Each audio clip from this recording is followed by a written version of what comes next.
Bom, gente, aqui começou a gravação, né, lá no EduPlay. Eu coloquei no chat aí para vocês. Então, no lado esquerdo superior da tela de vocês tem aquele public chat, né, o chat público. Eu coloquei lá o link, caso, né, aqui eu acho que dá para todo mundo acompanhar aqui de dentro, né? Mas caso de repente caia, eu preciso acompanhar de fora, ou outras, também acontece às vezes outras pessoas, né, podem olhar, e depois a gente vai ter gravado lá nesse EduPlay, né, nesse portal, a gravação, certo? Deve estar aparecendo aqui para vocês no alto lá, streaming, alguma coisa assim, né, mostrando que está sendo gravado. Então, agora oficialmente, então, né, dar boas-vindas para todo mundo. Estamos aqui na qualificação da Ana Carolina Medeiros de Camargo, aqui na pós-graduação de Ciência e Tecnologia Ambiental. Né, o título, né, até o momento da dissertação da Ana é Análise Espacial do Potencial Impacto de Áreas Contaminadas sobre cursos d'água, poços e aquíferos na bacia do Alto Tietê. E queria agradecer a presença de todo mundo, o Cláudio, que é o co-orientador, fazendo presença super importante aí na pesquisa, a Cibele e a Ângela como membros da banca, Cibele Isaac, né, a Ângela Terumi Fushita. Dar um agradecimento muito especial para a Ângela, porque ela está substituindo a Juliana, né? A Ângela entrou como suplente, mas aí a Juliana, que estava como titular, teve um compromisso, que ela assumiu a coordenação da engenharia ambiental urbana, e aí ela estava cheia de reunião e não teve jeito. Mas a gente fica feliz com a disponibilidade de vocês. E o Rodrigo está aqui também, né? O Rodrigo fazendo parte desse nosso projeto de pesquisa, o Rodrigo, né, fazendo iniciação científica e colaborando bastante na pesquisa também. A gente tem aqui também, né, o Gustavo aqui, também do CTA, né, Gustavo? É o que eu só vejo aqui, Gustavo, eu não sei qual Gustavo que é, mas bem-vindo também. E então nós podemos começar os nossos trabalhos aqui da banca de qualificação. Passando, né, as orientações para todo mundo, a Ana vai ter um período de 30 minutos, no máximo, né, para apresentar o trabalho dela. Depois, os membros da banca, a Ângela e a Cibele, vão ter até 20 minutos para apresentar as considerações. E depois nós podemos fazer uma conversa, né, a Ana responder algumas coisas, o Cláudio também participar. E aí nós temos a avaliação, que provavelmente nós criamos uma sala de apoio, saímos um pouquinho, depois voltamos, né? E aí nós terminamos a banca de qualificação. Então, alguém tem alguma dúvida? Queria fazer alguma colocação antes da Ana começar a apresentar? Não? Então tá. E também, né, agradecer também a Cibele, trazendo, né, a experiência dela ambientais, né? Isso, exatamente. Que nós baseamos muito nas coisas do IG para fazer esse trabalho, então sempre né, legal ter alguém trazendo toda essa experiência aí para a gente também. Então, Ana, você quer começar então a apresentação? Eu não sei o que vocês acham, enquanto a Ana estiver apresentando, a gente banda, né, para não ter risco de ter problema de conexão na internet. Pode ser assim? Então tá. Pode, positivo. Perfeito. Ok, então, primeiramente queria agradecer a todo mundo que veio assistir a qualificação. Como o Vitor comentou, o título é Análise Espacial do Potencial Impacto de Áreas Contaminadas sobre cursos d'água, poços e aquíferos na Bacia do Alto Tietê. Aqui são os integrantes, então eu, Rodrigo, que faz a iniciação científica, os orientadores, que é o Vitor e o Cláudio, e as examinadoras, que é a Ângela e a Cibele. Então, primeiramente, eu queria introduzir um pouco o tema para explicar o que de fato é uma área contaminada e qual que é o perigo dela nas águas subterrâneas. Então, a área contaminada é um local que contém concentrações de substâncias em condições que possam causar danos à saúde e ao meio ambiente. Então, uma coisa importante é que aqui no estado de São Paulo, o órgão que controla isso é a CETESB. Eles anualmente levantam as áreas contaminadas que estão no estado de São Paulo e também fazem todo um detalhamento de qual que é o caráter dela, em que local que tem mais concentração.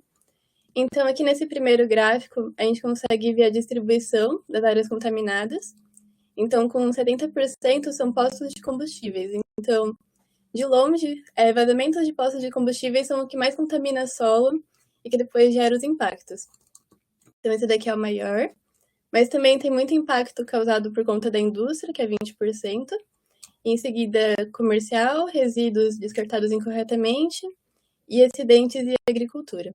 Então, aqui no estado de São Paulo, esses são as principais atividades. E um dado muito importante para a nossa pesquisa, que foi levantado pela CETESB também, é que no estado de São Paulo foram registradas 6.434 áreas, só que na Bacia do Alto Tietê, que é minha área de estudo, tiveram mais de 3.500 áreas. Então, mais da metade desses valores de áreas estão na Bacia do Alto Tietê. Então, isso já é um bom indicador de que essa área realmente tem um risco maior do que as outras. E a problemática maior disso tudo, então, é que essas áreas contaminadas não contaminam apenas o solo, mas também as águas subterrâneas. Então, aqui a gente montou um esqueminha para explicar como que isso funciona. Considerando que aqui em laranja é o solo e aqui em azul é o aquífero. Então, se, por exemplo, tem uma área contaminada, por exemplo, aqui nesse símbolo vermelho, essa área contaminada, ela vai ter substâncias que vão se infiltrar no solo, e além de se infiltrar no solo, assim como a água da chuva, que também vai se infiltrando até chegar nos aquíferos, essa substância também vai se infiltrar e vai chegar nos corpos hídricos, então vai chegar no aquífero e vai contaminar a água. Aqui a gente vê uma pluma de contaminação originária dessa área contaminada. E futuramente, pessoas que vão utilizar essa água, por exemplo, em postos de abastecimento, elas vão pegar uma água que está contaminada. Então, isso tem um risco muito grande, porque pode ser uma água contaminada com diversas substâncias tóxicas. Então, isso daqui é bem perigoso. E as águas subterrâneas são de vital importância para o ecossistema e para o desenvolvimento urbano. E mais de 50% do abastecimento público do Brasil foi realizado com águas subterrâneas. E em São Paulo, esse número corresponde a 75%. Então, é realmente um risco muito grande. Toda essa captação está podendo estar com contaminação por causa dessas áreas. Então, por conta disso, o objetivo da nossa pesquisa vai ser identificar essa vulnerabilidade e o risco associado nos cursos d'água, poços e aquíferos da Bacia do Alto Tietê, e a gente vai fazer isso através de análise espacial. Então, como objetivos específicos, a gente vai auxiliar na avaliação de risco, identificar qual é a vulnerabilidade dos aquíferos, poços e corpos hídricos, identificar o acúmulo de contaminação nos corpos hídricos e também estimar a população que está exposta a essa contaminação, para ver qual que é o número de pessoas e o estado social também. Aqui eu coloquei um pequeno referencial teórico, porque grande parte da minha pesquisa a gente vai realizar através de interpolação. Então, para quem não sabe o que é interpolação, que é a técnica que a gente vai mais utilizar para fazer esses resultados. A interpolação é uma técnica que a gente utiliza para estimar valores de variáveis onde a gente não tem informação. Então, por exemplo, na pesquisa a gente vai utilizar muito dado de poços, que são aqueles poços que captam essa água dos aquíferos. E a gente não tem dado de poços para a bacia inteira, a gente tem alguns pontos localizados. Então, utilizando a interpolação, a gente consegue estimar valores onde a gente não tem essas informações. Então, com isso, a gente consegue criar um mapa unificado da bacia, com dados na bacia inteira. E entre as técnicas de interpolação, existem várias técnicas de interpolação, e uma delas é a krigagem, que no nosso caso é a mais adequada, porque ela gera uma superfície de estimação que não é tendenciosa, e também apresenta o desvio padrão. Então, com a crigagem, a gente tem uma previsão que é um pouco mais acertada e a gente também consegue ver a confiabilidade dela, porque a gente consegue ter autocorrelação e também, posteriormente, tem uma validação cruzada para a gente ver se os valores realmente estão adequados ou não. A gente consegue ver essa estimativa. E a gente também vai utilizar a cocrigagem, que é uma técnica bem similar à crigagem, só que a gente consegue também utilizar variáveis auxiliares. Então, a gente aprimora a crigagem com a cocrigagem. E aqui é só um exemplo de um variograma que a gente precisa gerar para fazer a crigagem. E aqui são alguns parâmetros importantes, como o efeito pepita, que vai mostrar as variações que ocorrem ao acaso, então valores que não são muito precisos, o patamar e o alcance. Então, iniciando já a metodologia. A área de estudo, como eu comentei anteriormente, é a Bacia do Alto Tietê, que é o maior polo econômico do país. Então, aqui está a localização da Bacia do Alto Tietê. E no território dela tem a cidade de São Paulo, tem o Grande ABC, então corresponde à região metropolitana de São Paulo e mais algumas cidades. E ela possui 3 unidades hidrogeológicas, que são 3 aquíferos que a gente vai explorar, que é o aquífero São Paulo, que é esse azul aqui. Tem o aquífero cristalino pré-cambriano, que é o verde, e o cárstico, que é o vermelho aqui. E cada aquífero possui, então, um número específico de poços, que a gente levantou tanto do DAE quanto do Ciagas. A gente juntou a informação desses 2 sites para criar uma planilha unificada. E no total a gente conseguiu 10.315 poços. E aqui está a distribuição deles, aqui nesses pontinhos. A gente vê a distribuição deles em cada aquífero. As ferramentas que a gente está utilizando na pesquisa são o RStudio, o QGIS e o Excel.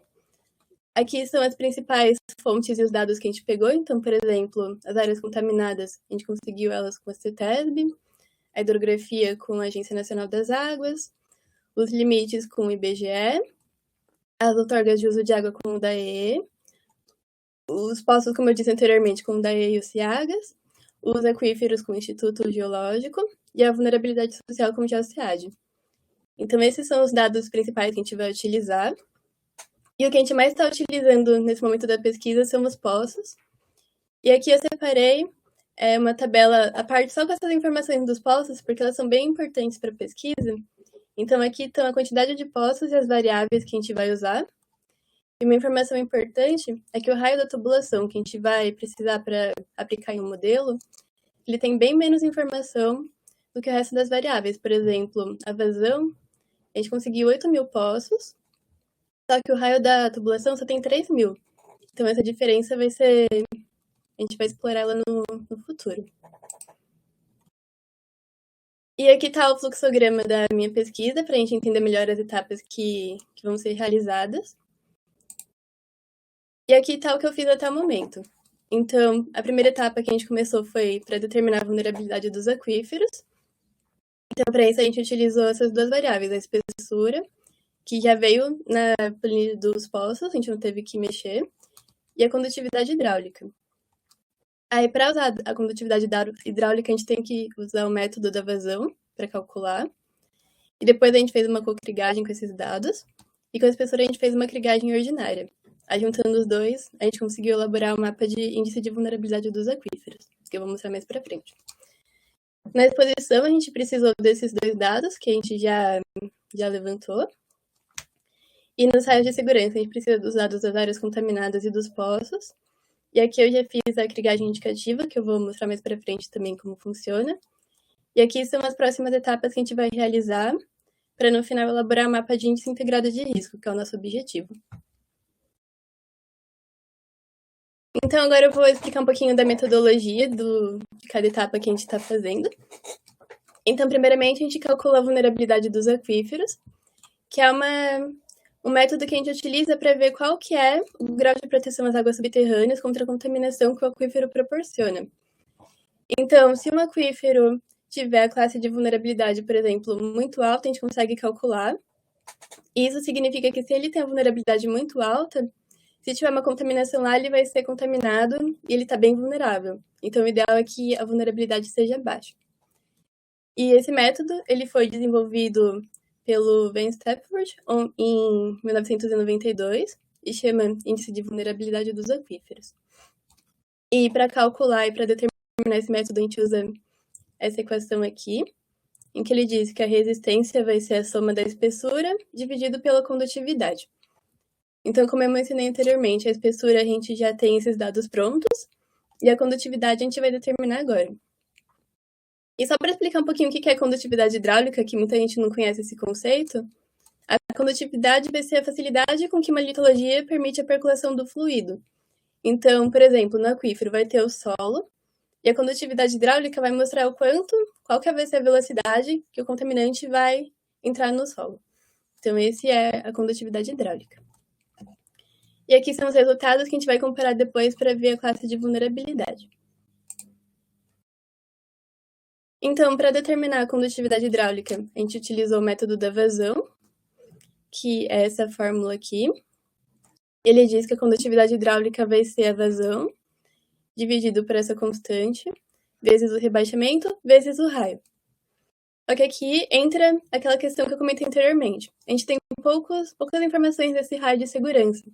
Então, quando eu apliquei essa fórmula, a gente só conseguiu 2.649 poços, o que não é um valor tão alto assim, porque a gente tinha mais de 10.000 poços. Então, teve pouca informação gerada. Então, por conta disso, por ter tido poucos poços com informação, a gente decidiu fazer a cocrigagem. E usando a cocrigagem, a gente consegue utilizar variáveis auxiliares, como, por exemplo, a vazão e a vazão específica, e assim gerar um número maior de informação. Então, a gente vai testar vários tipos de... A gente vai testar a crigagem simples e a cocrigagem com cada uma das variáveis para ver qual que vai ser a melhor interpolação de fato. Então, para fazer a cocrigagem, a gente primeiro precisa testar para ver se elas realmente podem ser utilizadas como variável auxiliar.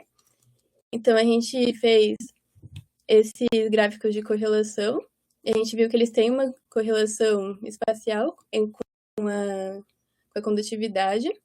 E é uma correlação positiva, então a gente pode utilizar. E aí a gente também transformou esses dados em logaritmo, porque para fazer a interpolação, os dados precisam estar em uma distribuição normal. E como a gente pode ver aqui nesses gráficos da esquerda, eles não estavam em distribuição normal. Então a gente transformou e aí eles ficaram certinhos. Então, depois da transformação, a gente realizou a crigagem, a cocrigagem, para ver qual que era a mais adequada.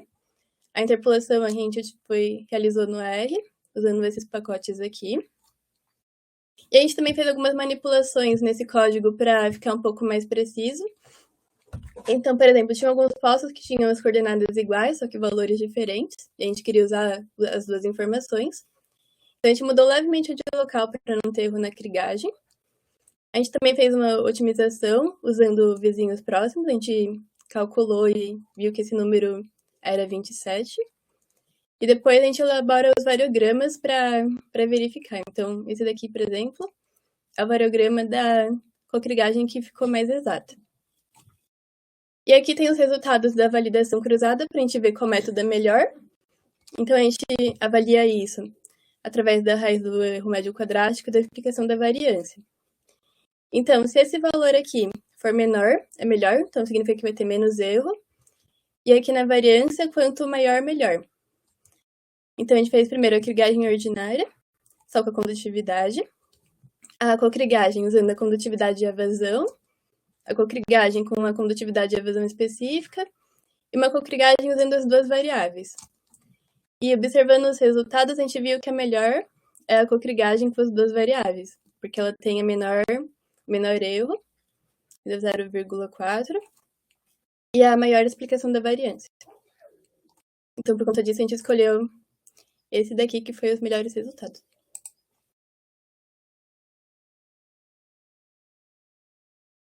E aqui, finalmente, a gente tem o primeiro mapa de resultado, que é o mapa da cocrigagem da condutividade hidráulica. E aqui nesse mapa da esquerda, a gente consegue ver, então, qual que é a distribuição dos valores. Então, a gente consegue ver que tem uma predominância de valores entre 1 e 30 metros cúbicos por dia da condutividade, tá por toda a bacia. E aqui a gente tem o desvio padrão para a gente ver onde que os valores são confiáveis. Então, a gente consegue ver que foi bem preciso a interpolação. Então, esse foi o mapa da cocrigagem, desculpa, da condutividade hidráulica. E agora a gente fez também a crigagem do nível estático. Então, aqui é o mesmo procedimento que a gente realizou para fazer a condutividade hidráulica, só que a gente faz para o nível estático. As informações já estavam prontas, então foi só fazer as etapas que mencionei anteriormente, fazer o variograma, a validação cruzada que está aqui, e ele já gera os resultados. Só que aqui nesse mapa tem uma informação que é mais legal, que dá para a gente diferenciar já, é que a gente consegue ver os dados dos valores do nível estático, e a gente percebe que aqui na região central da bacia, que é principalmente onde está o aquífero São Paulo, região metropolitana de São Paulo, cidade de São Paulo, a gente vê que o nível estático aqui, ele é bem maior do que nas bordas. Então, o que isso significa? Significa que o aquífero, ele é mais profundo nessa região central do que aqui nas regiões marginalizadas. Isso vai ser bem importante mais para frente, aqui ser mais profundo. Esse foi o primeiro resultado já relevante. E aqui, finalmente, a gente tem o mapa do resultado final da vulnerabilidade dos aquíferos. E para fazer esse mapa, a gente fez a divisão do nível estático com o mapa da condutividade. Então, a gente dividiu os dois rasters e gerou esse mapa de raster final. E aqui a gente consegue ver, como eu tinha mencionado anteriormente, a região central, por ter a profundidade do aquífero maior, essa região ela ficou menos vulnerável do que essas regiões marginalizadas. A gente consegue ver aqui pela cor, tá azul, verde. Aqui mostra aqui na legenda se a vulnerabilidade vai ser extremamente alta ou apenas alta. E aqui deu apenas alto. Isso se dá porque nessas regiões que tem um nível estático maior, a substância leva um tempo maior para se infiltrar no aquífero. Então, por conta disso, acaba vindo menos contaminante. Essa região fica, então, menos vulnerável do que as outras. Então, esse daqui foi um resultado bem importante que a gente teve. Aí, em seguida, na próxima etapa que a gente vai fazer o mapa de vulnerabilidade unificada, juntando essa vulnerabilidade que a gente calculou agora com a vulnerabilidade social. E aqui eu coloquei esse mapa só para mostrar os dados que a gente levantou do SEAD. A gente consegue ver que a vulnerabilidade social na bacia do Alto Tietê, ela também segue esse mesmo padrão que a gente levantou para a vulnerabilidade do aquífero. Essa região aqui central, que corresponde ao município de São Paulo, a gente vê aqui o limite dele, essa vulnerabilidade social é baixíssima, tem baixíssima vulnerabilidade. E já aqui nas regiões marginalizadas, a vulnerabilidade é muito alta ou alta. Então, quando a gente for combinar esses dois mapas para fazer o mapa da vulnerabilidade unificada, a gente já consegue ter noção de que nessa região aqui, a vulnerabilidade vai dar mais baixa, porque deu baixo tanto aqui quanto nesse outro. Então, já é uma primeira conclusão que a gente consegue tirar desse mapa. Mas a gente vai fazer a multiplicação dos dois para ter esse mapa unificado. E agora a gente parte para a segunda parte da metodologia do trabalho, que é elaborar os raios de segurança. Para fazer isso, a gente usa os parâmetros do IG, como o Vitor tinha comentado, e eles determinam que em cada aquífero da bacia do Alto Tietê e do estado de São Paulo como todo, cada aquífero precisa de um raio de segurança específico para os poços. Então, o que isso significa? A gente vai ter os poços hídricos, os poços que pegam as águas dos aquíferos, e eles precisam ter uma margem de segurança em que não pode ter nenhuma interferência. Porque se tiver, por exemplo, uma área contaminada dentro desse raio, significa que esse poço está vulnerável e está correndo risco. Então, a gente vai elaborar esses raios de segurança e depois colocar as áreas contaminadas dentro desse raio para ver se está vulnerável, porque não pode ter nenhuma interferência dentro desses raios de segurança que a gente vai delimitar. Então, para delimitar esses raios, a gente tem que seguir esses parâmetros que foram especificados. Então, eles indicam algumas vazões de referência para a gente definir esses raios. Então, no aquífero São Paulo, a vazão de referência é 20 metros cúbicos por hora. E no aquífero cristalino, no pré-cambriano, é de 15 metros cúbicos por hora. E no kárstico não tem referência, ele inteiro vai ter que ter esse raio de segurança. Então, usando esses parâmetros da vazão de referência, a gente também vai elaborar um mapa de krigagem, só que dessa vez é uma krigagem indicativa, para a gente ver em quais poços da bacia do Alto Tietê e desses aquíferos, essa vazão é maior e aí vai ter que ter esse raio diferenciado. Então, aqui, de novo, são os variogramas da crigagem. Aqui é a validação cruzada delas. E aqui, então, os mapas da crigagem indicativa. Esse daqui é o do aquífero São Paulo. Então, esse mapa está mostrando qual que é a probabilidade da vazão ser maior do que 20 metros cúbicos, que é a vazão indicativa. Então, aqui tem a probabilidade. A gente vê que não é tão alta, é principalmente de 4,1 a 8, aqui nessa região central. Aqui está o desvio padrão. E a gente fez o mesmo mapa para o aquífero pré-cambriano também, que é esse daqui. E a gente consegue ver que também a probabilidade não é tão alta, tá? Entre 0,1 a 5, mais ou menos, aqui nessas regiões.